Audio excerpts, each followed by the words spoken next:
In our own language Marathi. धावा झालेल्या आहेत 87, 3 गडी बाद झालेले आहेत, 5 ओव्हर संपलेले आहेत, 19 धावांची गरज आहे आणि 18 चेंडू बाकी आहेत आणि 4 षटकार मारलेले आहेत लागोपाठ पृथ्वीराजने. व्याजा सेकंड परतफेड केलेली आहे त्या सिक्सरची. 18 चेंडू 19 धावा. पृथ्वीराज खेळत आहेत 24 रनवरती. 5 चेंडूंचा सामना केलाय, 4 सिक्सर लगावले.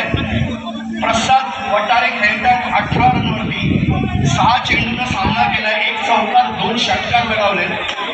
या दोन्ही फलंदाजांचे डोळे अशा काही प्रकारे सेट झालेले त्या मैदानात त्यांना प्रत्येक चेंडूवरती फुटबॉल सारखा दिसतोय.